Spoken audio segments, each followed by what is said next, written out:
Welcome to With Boys Love, hosted by Commettive by Here, we keep things honest and drama-free, talking growth, diverse perspectives, politics, and boys love. Some episodes are entirely in Thai, and others are entirely in English. You might hear strong language, and we may touch on sensitive topics. This is commentary and opinion, so let's debate, but keep it respectful. Disagree if you want, just don't get nasty. If you're ready, hit play, and let's get into it. สวัสดีทุกคนยินดีต้อนรับสู่ With Boys Love Podcast โดย Commettive by นะ ที่นี่เราจะคุยกันแบบตรงๆไม่ดราม่าไม่อ้อมค้อมไม่ว่าจะเป็นเรื่องชีวิตการได้เติบโตเคารพในมุมมองที่หลากหลายเรื่องการเมืองแล้วก็แน่นอนเรื่องของซีรีส์วายหรือ Boys Love บางตอนเป็นไทยล้วนบางตอนเป็นอังกฤษล้วนรายการนี้อาจมีคำหยาบและประเด็นที่อาจจะอ่อนไหวแต่ทั้งหมดคือความคิดเห็นเราคุยกันได้เถียงกันได้แต่อย่าเพิ่งตัดสินอะไรจากแนวคิดมุมเดียวอย่าด้อยค่าความแตกต่างใจเย็นๆกันนะโอเคถ้าพร้อมแล้วไปฟังกัน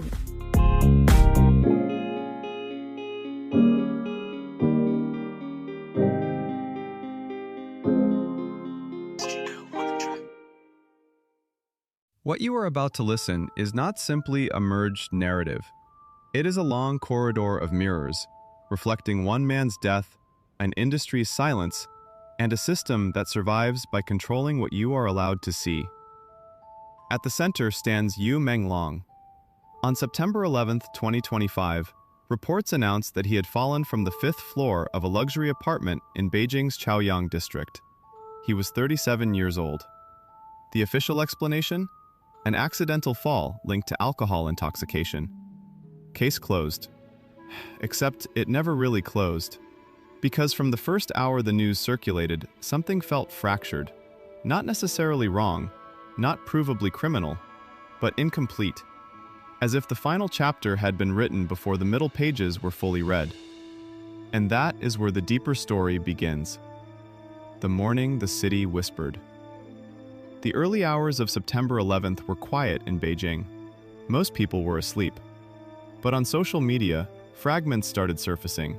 A fall, an actor, a building. No details at first, just shock. By mid-morning, the outline became clearer. Menglong had attended a private gathering the night before. A small circle, 5 or 6 acquaintances from within the industry. It was described as a casual drinking party. No public event, no red carpet, no cameras. Around 2 a.m., he reportedly excused himself to rest. He entered a room inside the apartment and locked the door from the inside. 3 hours later, sometime between 5 and 6 a.m., his body was found on the ground below. A neighbor walking a dog alerted authorities. Those 3 hours would haunt every discussion that followed. What happens in 3 hours? Sleep? Sobering up? An argument? Silence? Or something else entirely? Official statements and the speed of closure. Authorities moved quickly. The conclusion was firm. Accidental fall due to alcohol intoxication.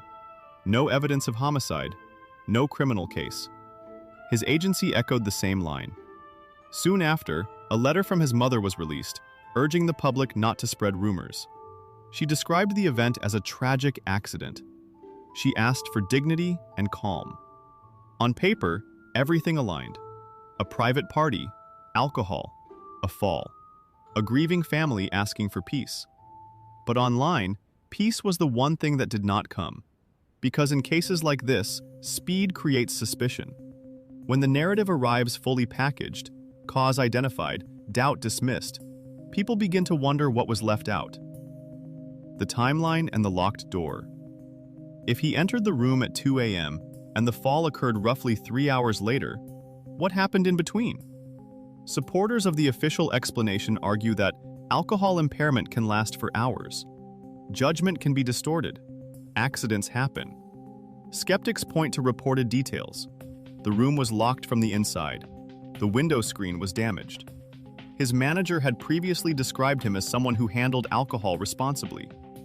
None of these details independently prove anything sinister, but together they formed a loose constellation of uncertainty, Mystery does not require evidence.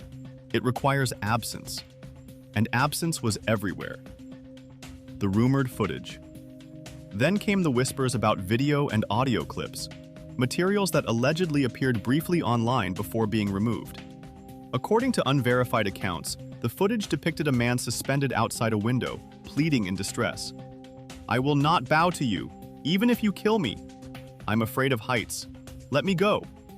There was never official confirmation that the voice belonged to Menglong. There was never authenticated evidence tying the clip to the location. It may have been unrelated. It may have been fabricated. It may have been misinterpreted.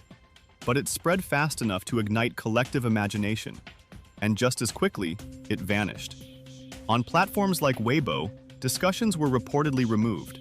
Accounts were suspended. Threads disappeared. Was this routine moderation against misinformation? Or was it damage control?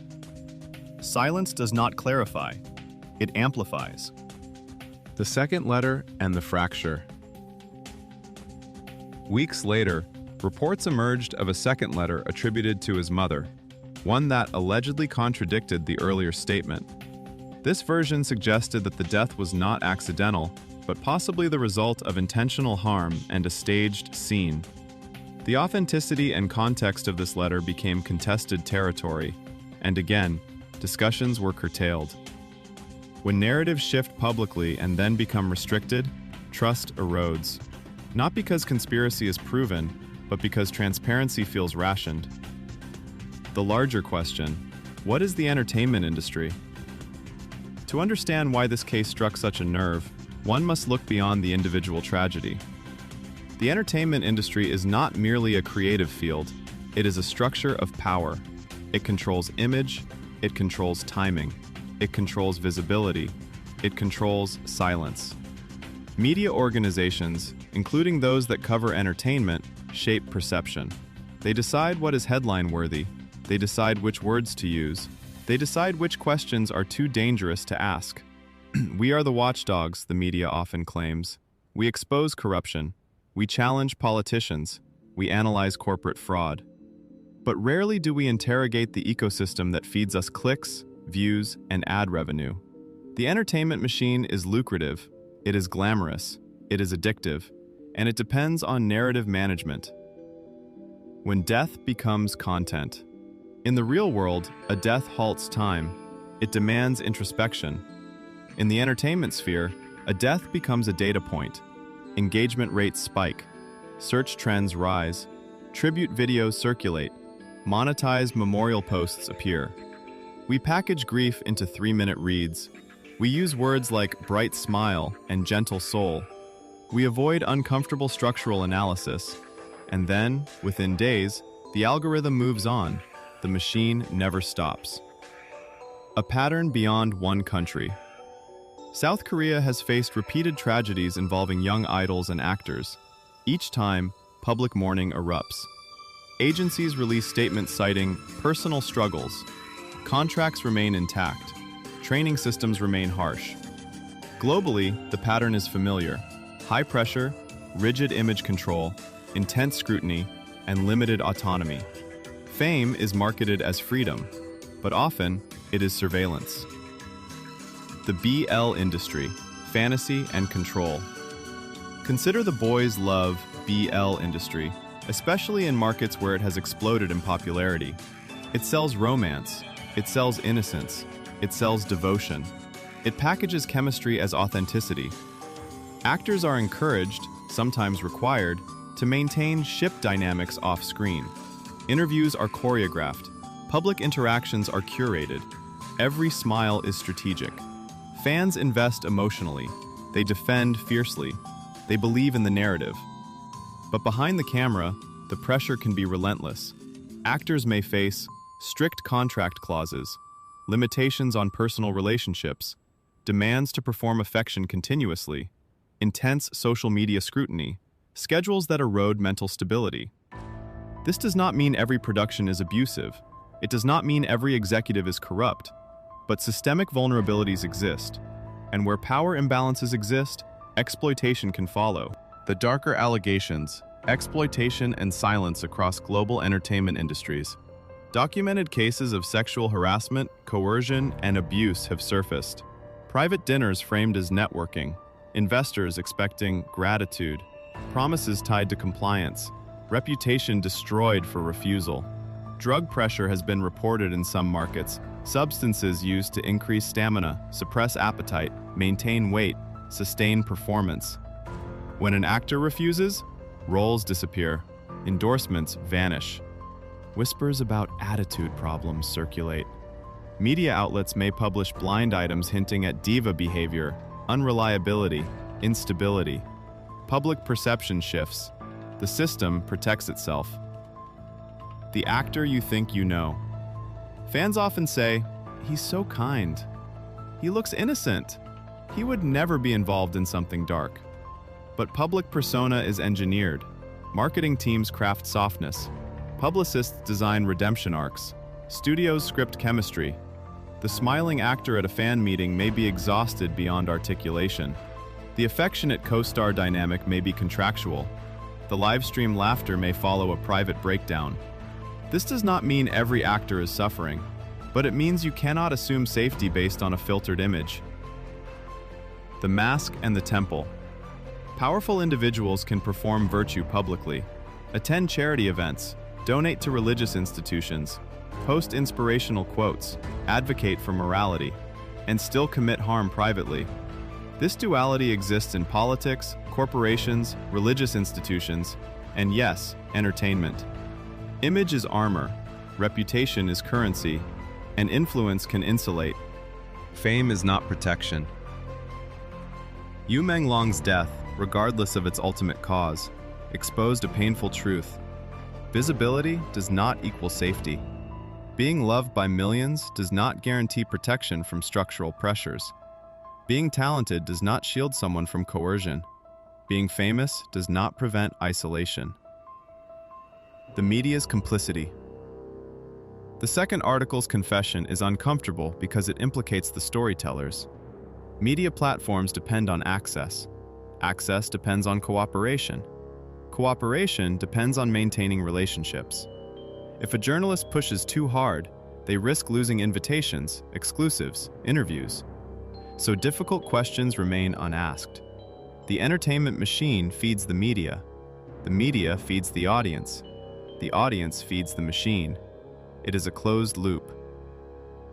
Questioning without accusing. It is important to be clear. There is no verified evidence proving that Menglong was murdered. There is no publicly confirmed proof of a cover-up. There is no substantiated list of powerful perpetrators. But the absence of proof does not erase systemic risk. The responsible stance is not to declare conspiracy. The responsible stance is to demand transparency, universally. When a young public figure dies under unusual circumstances, investigation should be thorough and independently verifiable. Not because we crave drama, but because trust depends on clarity. The horror disguised as romance. The final metaphor is uncomfortable but potent. Entertainment often sells love stories. Behind the scenes, power stories unfold. Fans cheer in the stands, unaware of contractual battles. Viewers binge romance arcs, unaware of legal constraints. Audiences celebrate chemistry, unaware of pressure. The horror is not necessarily a hidden murderer. The horror may be a system that normalizes psychological erosion.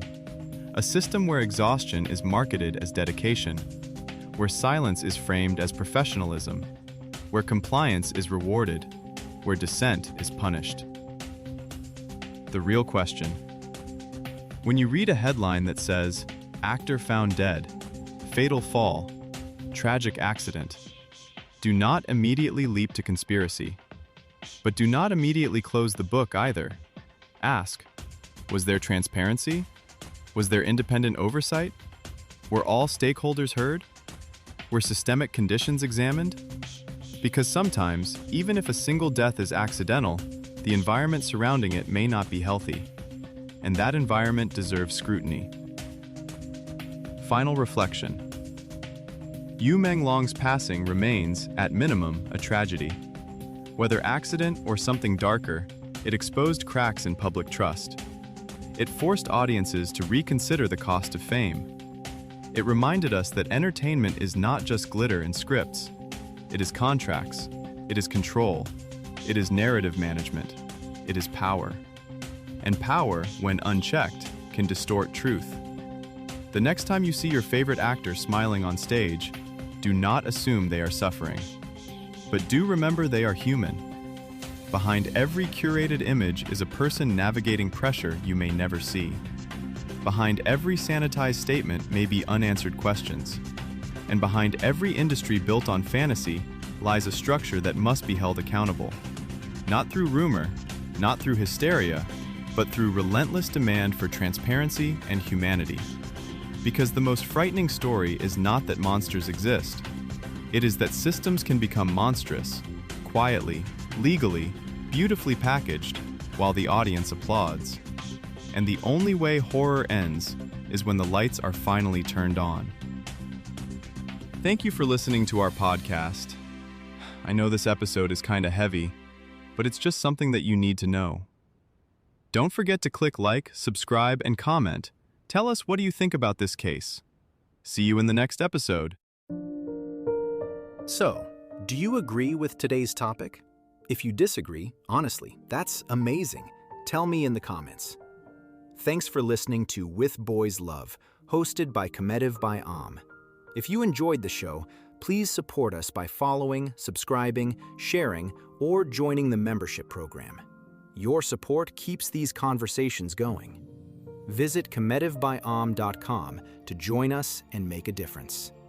See you next time.